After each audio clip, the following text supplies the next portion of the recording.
So here we are. We are back on week 6, day 2, and we're going to be talking about, let's go to that slide there, and we're talking about the meeting and overtaking ship-to-ship interaction. And this is sometimes known, as I mentioned in one of the classes, sometimes the meeting situation is called the Texas chicken. So we're talking about the pressure waves, that's one way to think about it, between the ships that when they are interacting. We have something else called bank effect. That's known as cushion and suction, sometimes bank cushion and bank suction. Then what happens when you have that bank effect? Then the vessel is said to be taking a shear, kind of losing control, and the proper action that you would take if you were in that narrow channel situation. Now this is something which is all described, it's talked about in chapter 6 on notes on ship handling. So let's get to it. We'll go back to this diagram here because, or this image here. So here we are in a little bend in a channel, and the two ships coming at each other. They're approaching, and they're going to initiate this passing situation. Incredibly close, dangerously close, some would say, but they're using the pressure wave between the ship in order to make it all work out. So here we are, a gray ship and a blue ship. They are in a head-to-head situation. Now, if you're in deep water, there should be no reason why you would get this close. It's only, of course, when you're in a narrow channel component. And when that narrow channel component is added, that we are faced to having to put ourselves in this position. You know, there's just not room for us. Let me illustrate that differently. So here's two ships. You know, you've got plenty of water all around. You're in the big ocean, and they shouldn't be in this position. Obviously, they should be something like this, and they're going to pass by each other with a very, very safe margin. There would be no interaction between the ships. But when we add that, let's say that shoreline situation, and we'll have a country shoreline, a mountain on one side, and we'll have a city shoreline over here, but we now have a narrow channel. How wide is the channel? The channel is about a ship length, so let's say 600 or 700 feet long, or width. And we'll make it a little bit bigger. And the ships are having to come by. They're both trying to be in the middle of the channel until such a point, and then they're going to execute this maneuver, and they're going to go through. There's things happening all the way as I maneuver them along, and then there they go. Well, that's very simple to do, but let's reset those and let's walk through that. First, we'll do it on paper, and then we'll do it here on the table with the model ships, and I'll sort of walk it through in both ways. So let's go back to our first diagram, the one that we just looked at. So this is where we just came from, and then we'll go to the next diagram, and let's see what this does. The vessels are forced into the center of the channel. Now, why are vessels forced into the middle of the channel? Well, let's look at this. The safest place to be is in the middle of the road. You know, if there was nothing else, if this gray ship wasn't here, the blue ship would be trying to find the sweet spot in between this side and this side of the channel. Captain, the pilot on this gray ship, is doing the same thing. And then they look up and they look through binoculars, they look at their radar, and they understand there's a vessel, a mile or half mile away. And they're going to get into this interactive. But they're going to hold on to this center of the channel more so than most people would think. When the vessels approach to approximately 1.5 ship lengths of each other, each ship initiates a turn. Now you'll notice that each ship, I've got that highlighted here, is turning to starboard. So there's some right rudder, and here's some right rudder. They both begin to turn, and they start that turn to starboard so that they, of course, can pass port to port. Now, when we get to this point, they moved ahead a few hundred feet. Now the bows are pretty much just a beam of each other. A left rudder is used. We shift the rudder. It was right rudder on each ship, and now they've shifted the rudder. Left rudder is used to begin moving each vessel's stern. Let's use the word kicking that stern to the starboard side. We want this stern to start to kick away in this direction, and we want this stern to kick away in a downward, or let's use the word southerly direction. And also notice that there's a positive pressure wave caused by the bow waves as they come together. There's positive pressure, and I'm just showing that as two positive plus signs, that there's a pressure wave between them. Now that helps to hold the vessels apart. So any motion of this, now both vessels having left rudder, it's going to translate mostly to the stern moving up here and the stern moving down here. The ships won't try to come together. They'll be held apart by this positive pressure wave. Now we progress just another 100 feet forward, give or take, and you'll notice that first of all, that positive pressure, now I'm switching that, we start to see a negative pressure over here. Now this is where both vessels want to collapse together. The blue ship wants to set down towards the south. The gray ship wants to move up towards the north. They want to stick together. A lot of people would say, and you're not wrong to say this, that there is a suction. They want to suck together. They want to suction together, that there is a low pressure created between the hulls. Now, you know, both ships are maybe traveling 4 or 5 knots at this time. So that's a closing speed. If you got 4 knots on one ship and 4 knots on the other ship, we've got an 8-knot closing speed. And using our rule of thumb, let's say you're going 8 knots. That's 800 feet in 1 minute. So it only takes about a minute, less than a minute, for these two ships to pass by each other.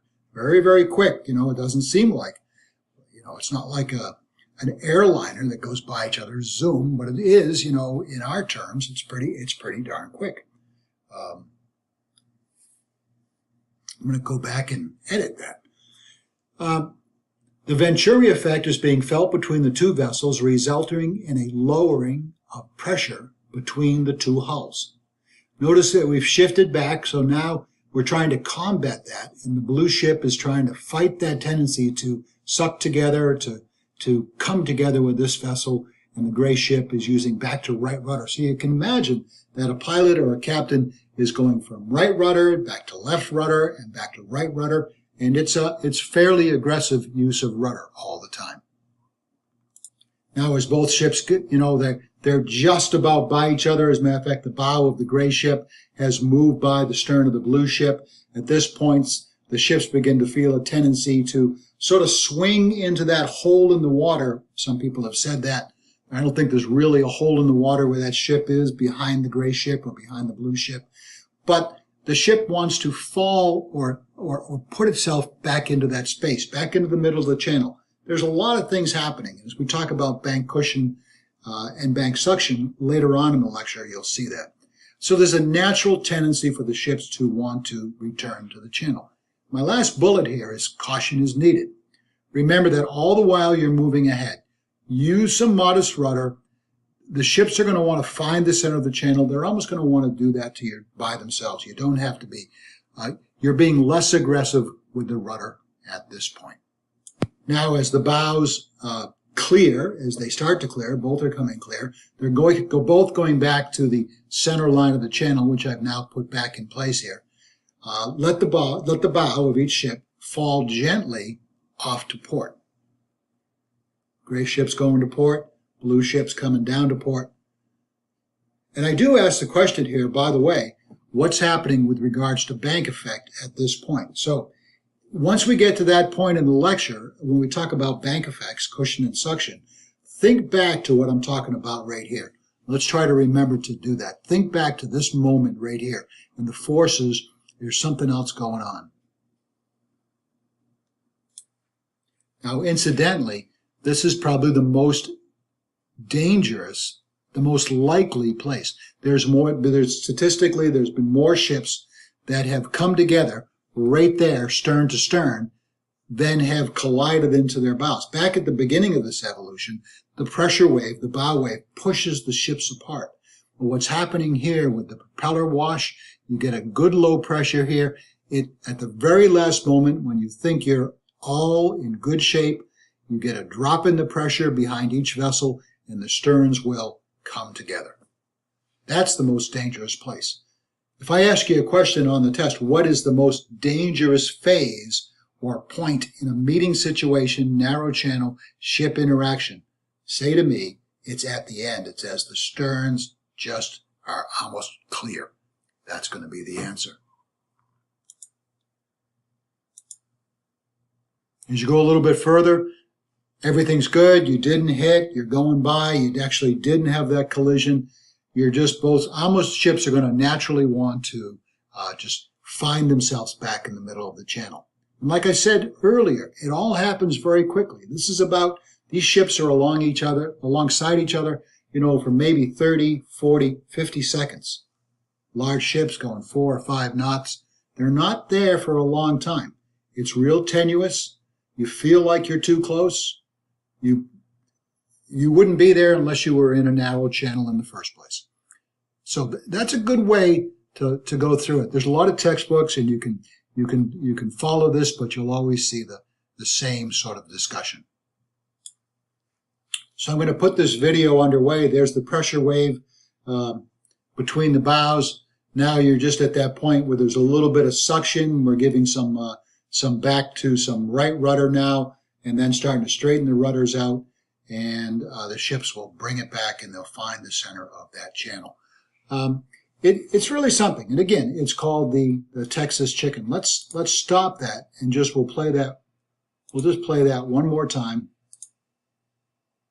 And there it goes. There's that initial turn away from each other. There's the bow wave. Now, you don't really notice it, but there is that pressure buildup. I'm going to show you something interesting in a few videos here at the same place as this video was shot. So that's how it's done.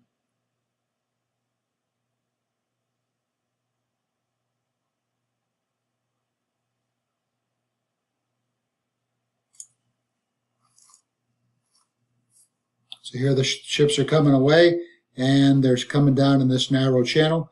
And at about this point here, where they are ship length, the ship length and a half, each vessel is going to turn to starboard. They're going to come approaching each other. There's that positive pressure bow wave that builds up between the two of them. We continue on. We continue on. There's going to be a little bit of a shift of the rudder because this vessel wants to bring the stern down. This wants to parallel up to the bank, lift its stern up. As they get to this point, now we've got a negative pressure between the two ships. There's a negative pressure in here. So we have to, again, try to steer away from each other a little bit so that we don't suck together. There's going to be some low pressure in between. That's all because of the Venturi effect. Maybe you know about the Venturi effect. Maybe you know about the Bernoulli principle. You probably studied that in physics, or if here or back in high school. And there you would go. And there would be that tendency to happen, but you have to fight it a little bit. And provided they start to fall back, and provided you're not too close together, you're at that danger area there, you'll pass clear of each other. You don't want to be so close that the two deckhands who are back on the stern of that ship, that they can't, slap hands as they go by each other. We don't want to be doing that. They don't want to bump fists as they go by each other, because that's going to get to that collision right there. Smack, smack, smack. You want to be a little bit of separation. That's why we have pilots, right? A captain, a sea captain, isn't well-versed in this. It's a whole different skill set going across the ocean than piloting a ship, and we all know that. And there they go on their way. So there's the situation as I like to describe it. Now we're going to change things up. We're going to go ship-to-ship interaction when we are in an overtaking situation. In an overtaking situation. Let's see if we can set this up again with any kind of smooth activity here. And so we've got the ships. We've got the colorful ship with the containers on, and this vessel's doing 4 knots, and the ship behind it is now doing 6 knots. And they want to very, very slowly overtake each other. We're going to overtake them on the starboard side. So the container ship is going to move down. We're going to overtake them. The bulk carrier is going to go a little bit faster. Now there's similar forces that we're going to take, and we're going to have to look at here. But this is an overtaking situation. So we'll go back and we'll talk about how that happens. And so that's the ship-to-ship interaction when you're overtaking. Now, let's make some points about this. It's more dangerous than in a meeting situation. That might not be intuitive, but it is more dangerous. And I'll explain why. It's done at a reduced speed. Now, think about that for a minute. See, here's the key. It's done at a reduced relative speed. Remember when the two ships were coming together? Each ship was doing 4 and 5 knots. So you had a relative speed, or 8, 9, or maybe even 10 knots. So now we've got a ship in an overtaking situation. One ship is doing 4 knots. One ship is doing 6 knots. The relative speed, that's the reduced speed. The relative speed is only 2 knots. So those ships, they're exposed to the danger, to the risk, because they stay alongside each other, just as I've written in the third bullet, for a much longer period of time. They're subjected to the interactive forces for a longer period. And the last bullet says, nor is that interactive force helpful, in quotes here. You know, when the ships met in a meeting situation, the bow wave pushed the bows apart. It was helpful. We don't have that. This is mostly wanting to suck themselves together. There's not a whole lot of helpfulness here, if I can make up that term. As with any narrow channel exercise, it would be best to avoid it in the first place. Nobody would debate that if there wasn't another ship in the channel, you'd be better off if you could go through the channel just by yourself. If you don't need to overtake, if you don't need to put yourself at risk, certainly don't do that. But in any event, that's not always possible. For some reason, you just have to go by. You know, there's something happening in the port that you have to go by. You're going to be asked to pass that ship, Captain. The pilot's going to ask you to do that. That's the prescribed procedure. And so the watchword is extreme caution. We're going to walk this through. We got a ship, dark blue and the light blue. Dark blue ship is westbound, making 4 knots. It's in a narrow channel. The other ship is doing 6 knots. So we got 2 knots of relative speed. There's going to be overtaking communication on the radio. I'm going to overtake you. And in this case, the blue ship is going to decide to overtake him for whatever reason. It's going to decide to overtake the blue ship on the blue ship's port side. So the ship A and ship B drops down to the south side of the channel. And as we get to this point, what I want you to notice is ship A, right here, begins to feel the effect of ship B. There is enough water mass moving around this ship as it's being dragged along and pushed with this ship. I'm not saying that you would necessarily feel it in the balls of your feet standing up on the wheelhouse, but perhaps some type of a speed log would indicate that you would have a small amount of acceleration in a longitudinal direction. And as you got closer and closer here, as ship B came up, that bow wave from ship B would tend to push ship A, push the stern up to the north. If the stern goes to the north, this ship starts to take a little bit of a turn, kind of right down into the water where you think you want to be, where ship B wants to be. As we go a little bit further, at this stage, ship A will have a tendency to swing to starboard. As we start to approach, as the bow wave gets up here, now, unlike the previous slide where the bow of A wanted to come down this way, now the bow of A wants to be pushed off to starboard. That means that the stern is going to want to come together here. And there's some rotational motion around the slower and the faster ship. The slower ship wants to rotate. The stern wants to come down. So again, I want to just reiterate that this is not as good as the meeting situation. The forces don't act together, all combining to be successful for you. And there's a key thought here. As you think about these forces, remember which ship has more speed. You know, for a guy who spends a lot of time talking about go slow, think ahead, and be patient, this is probably one time where I'm going to say the ship behind going a little bit more speed, and we know this.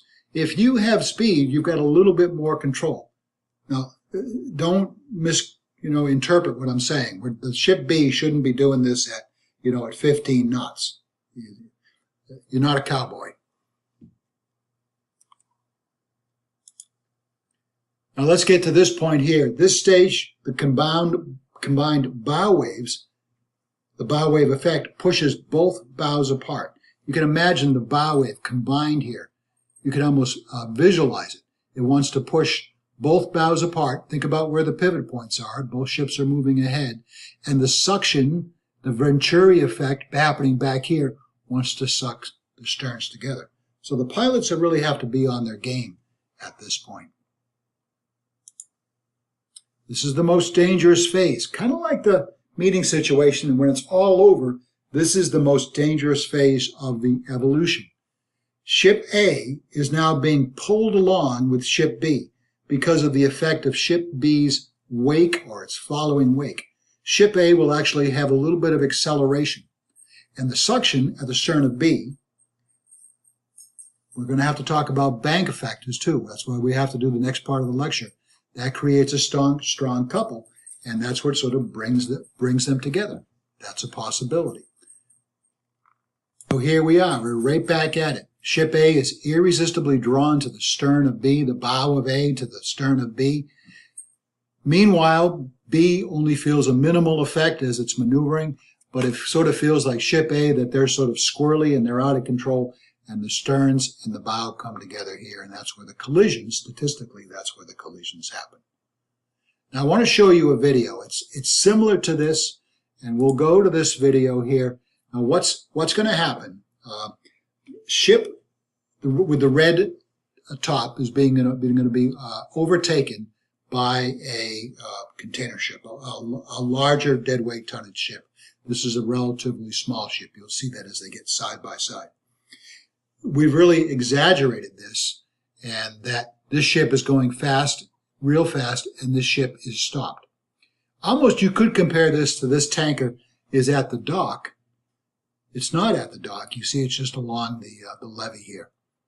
Now as it starts out, we'll play it probably 2 times, and so you can see what happens. Overtaking, it says a moored ship. Now notice that an outline has been put around this ship, and watch the red ship closely as you don't really see much movement in water, but watch what the red ship, how it responds. You see the stern moving away? It's going away from its outline, and then the red ship is being pulled back. It has a little bit of rotational. It gets pulled way off its original location, and then it starts to take off. Now watch this. The red ship, now you can see the size of the different ships. Now the red ship says, hey, I'm going with you. And watch how it actually pulls back. It's going to be sucked back to follow that container ship. That's a tremendous amount of force to have that happen. Those are the forces that happen when one ship overtakes another ship. May not be as dramatic as that because when the ships are both moving, they have a little bit more control. Let's watch that again.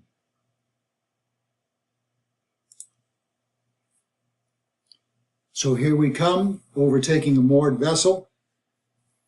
And you'll see that point just coming up right there. We start to notice it. There it goes. The stern of the red ship starts to move a little bit, moves off its drawing. Dramatic, dramatic, dramatic.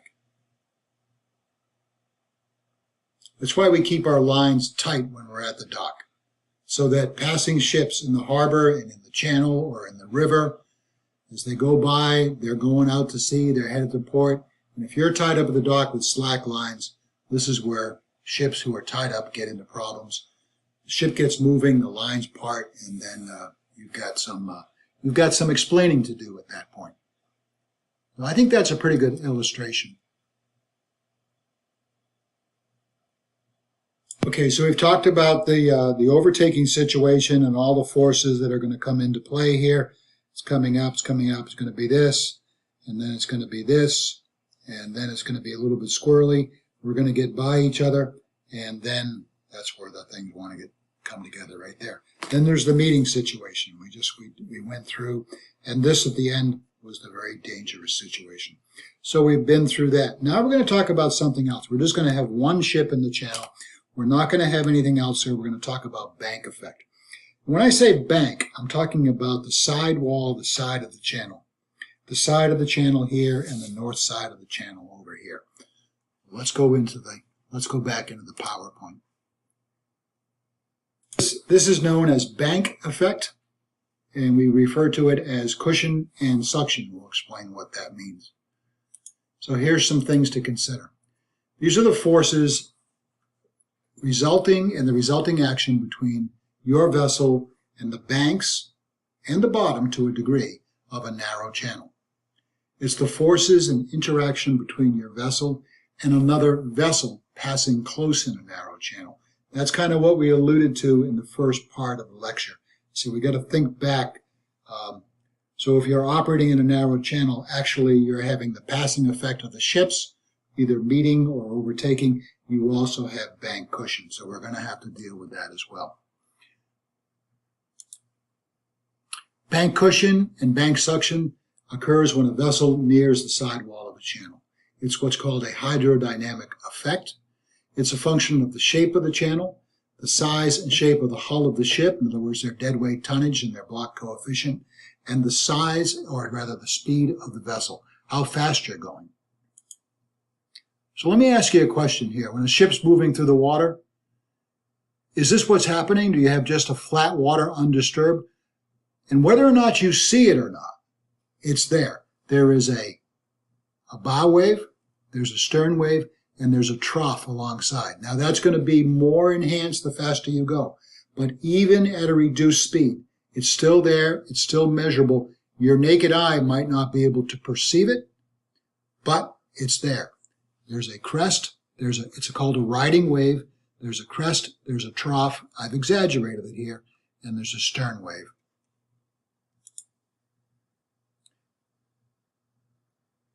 This is a view of the ship in the narrow channel. This is the end-on view looking at the stern. We see there's stern waves back here. This is the bow-on view. You see that there's a big pile of water. And I can mention that there is a large pile of water here because the sidewalls of the bank constrict that bow waves from spreading out into, if it was open water, that bow wave could spread out and it wouldn't be anywhere near as high. It wouldn't appear to be as big. But because it's constrained by this sidewall here, it can't go off and it can't spread out. That's one of the big things. So a mariner has to think about the channel profile. You know, it may look when you're in the wheelhouse of the ship that it may look like a large expanse of open water. But this may only be 4 or 5 feet deep here. The channel might be well dredged and it might have this shape. And so we are going to experience channel effect, bank cushion and bank suction. On the other hand, it might look something like this. Maybe the channel wall actually extends out of the water, and maybe you're only going to have that effect really on one side or more so on this side than we would on this side, because this slope of this channel wall isn't as steep, and we're not going to experience the same effect.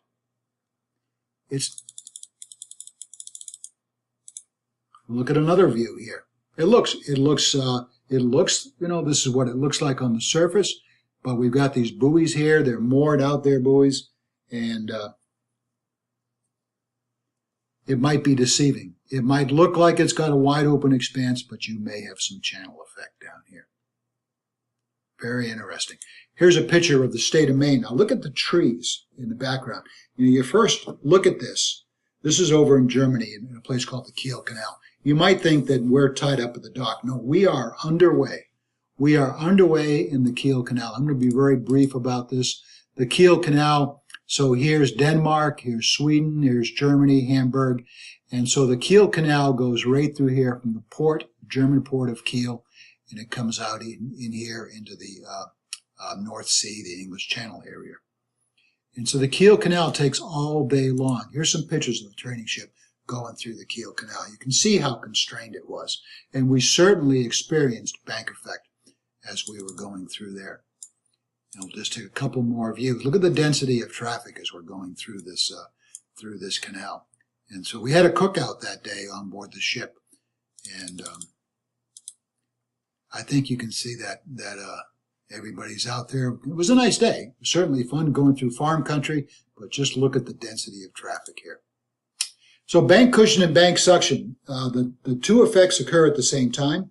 the results of these effects can be loss of directional control, losing control of the ability to steer your vessel, and the vessel may shear, in other words, skip across or take an aggressive loss of control across the channel and stick itself into the mud on the other side. That's kind of a big deal. Now, you remember I talked about this. Let's go back and think about that wave. And so we got to think about that wave and what's happening. I want to go back to my camera shot here. I'm going to go back to this one. And so this vessel is proceeding along this narrow channel. Now, as long as it's in the middle of the channel, the bow wave on this side, the port side, and the bow wave on the starboard side are equal. But if the ship gets over here, there is an imbalance of pressure forces around the ship. It has a bow wave on this side and this side, but those bow waves are going to be different. And I'll show you some data on that coming up. This is what happens. The ship's coming along, it's too close to the starboard side channel. You're actually having to hold some right rudder at this point. I'll put the pen down here as a big rudder. Has to indicate some. It's holding right rudder. It's sort of fighting itself to hold itself in there. And if you don't do that perfectly, what happens is the ship, it kind of wedges off the sidewall of the channel and it starts going over here, and you've got enough weight and momentum, and it's just plugged that ship into the ground over here. And it does happen, and mariners know about it. In a way, we fear it. We watch out for it. It's called shearing across the channel. That's the shear right there. Well, why does it happen? How does it? It happens because we're not in the middle and all the forces are in balance. This is still dangerous, but you're in balance. When you're down here, it's out of balance. You know, what really happens here is you're going too fast. If you're going too fast, that's when you take a shear. You don't have enough time to stop. You're in trouble. You shear across the channel. Think about a 6, 7, 8, 900 foot container ship or a tanker going across and going into the shoreline over here. So obviously it is a problem. The net result of bank effect, the vessel will tend to shear away from the near bank. Now we're going to get in what's happening here. What's happening. So here's that ship, which is not on the center line of the channel, and there's positive, negative pressures alongside the vessel's hull. And I've indicated those by either a lot of positive pressure or a little bit, negative pressure or even more negative pressure. And here's the stern wave back here. But notice the imbalance because we're not in the middle of the channel.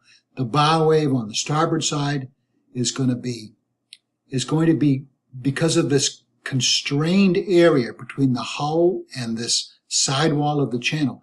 That bow wave is actually going to appear to a casual observer who maybe was standing here looking at it. It would appear to be bigger. It's a bigger bow wave. There's going to be more cushion there. There's the bank cushion right there.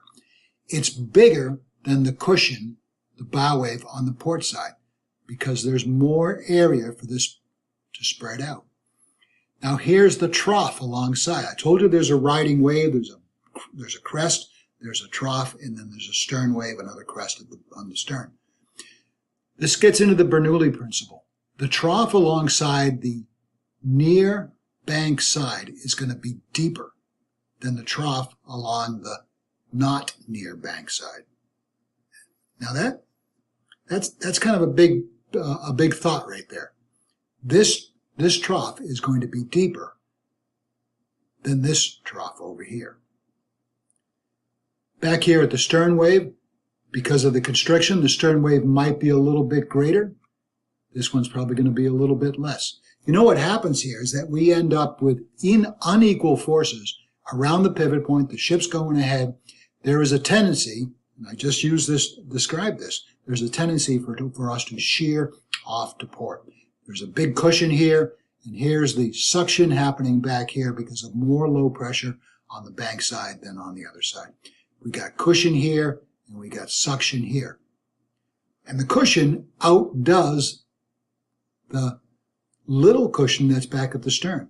So we get some rotational aspect around the pivot point. That's what starts the shear. Boy, there's a lot to this. So we're going to do this diagram. I'm going to try to build this up here. Let's see, we've got a ship which is too near on the bank side of the channel. It's down on the south side of the channel. And I'm going to go over this in class, but we're going to use this diagram. We're just going to have to do this in class and talk about it on Monday. This is the water levels along the starboard side of the channel. And I'll talk about this in class. We're not going to go too far. And then here's the water levels on the port side. This is the starboard side of the ship. I think I may have said channel before. This is the water. There's the bow wave. Here's the trough. And there's the stern wave on the starboard side of the ship. And equal measurements were made for the port side. Remember, we were talking about this. It was this big bow wave, this trough, and this stern wave. And if I graph it out like this, it appears like that. These numbers refer to the height or the depth of the trough. This line represents the forward perpendicular, let's just say the bow, and this represents the after perpendicular, let's say the stern of the ship.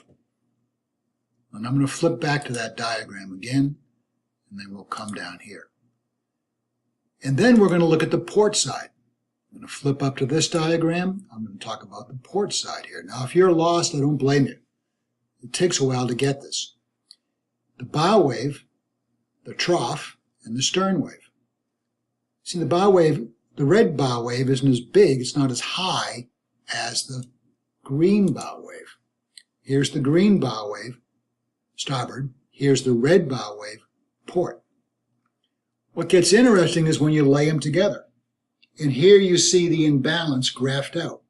We see that the starboard side is a larger bow wave. You know what's particularly interesting, and I'll mention this in class, that's just about coincidentally where the pivot point is. If this is the line representing the bow, and this is the line representing the stern, and these are the troughs, right in this area, you can see how you should be able to understand why there's some rotational motion aspect to the ship. Well, as I said, in general, there are lower pressure areas on the starboard side, the channel bank side. The bow wave is higher, the depression is lower along the starboard side. The stern wave is larger, but it's not as large as the bow wave. It's all about not being balanced, and the result of that is that you take a shear. So let's talk about what do you do. This is almost the easy part. You know, when you lose control of something, just like in a car, you know, and you've probably felt this, you want to hit the brakes. But I think you've learned, anybody who drives in the Northeast or, you know, icy, snowy conditions, you've been taught that if you start to skid, you don't want to slam on the brakes because that's just going to make it worse. You don't, in I don't know, some sort of a comparative way. With a ship, stopping your engines if you are, or slowing down, that's not going to have any effect. So there are methods to control that shear. The best method is to maintain track as near to the center line of the channel. It's going to alleviate it, and just go slow. Maintain bare steerage way. Speed is what's going to really cause that shear to take place. But if it does happen, and if it does occur, what do? You control that shear with an aggressive use of rudder. So that's different than what they said when you're driving a car. But here's the deal. You touch the gas pedal on a ship, you increase your revolutions. You want to push more water by that rudder surface. And at all costs, if that doesn't work, you want to be dropping the anchor at short stay. And I'll talk about that in class. So those last few slides I know were really, really different. And so I'm going to stop there. We're done. We've played with we've done the model ships. Maybe that was helpful to have the model ships. We had the mountain shoreline, and we had the city shoreline. So I try to do everything, to just sort of illustrate this. been a long day. I'm sure it's been a long day for you and classes and meeting. Sometimes I just can't believe all the stuff that you guys, you students, that you have to do. I was looking over somebody's shoulder, had their computer open, and I was just looking at the sheer number of classes, Canvas classes that you have, from each one of your classes, and then you've got, you probably have a Canvas course, perhaps for athletics or different activities. And, most of you've got stuff for, you got stuff for regimental, and you got ship stuff, and just overwhelming. I get that. And I don't want to make it any more load than just the bare minimum here. So stay with me. Hold on.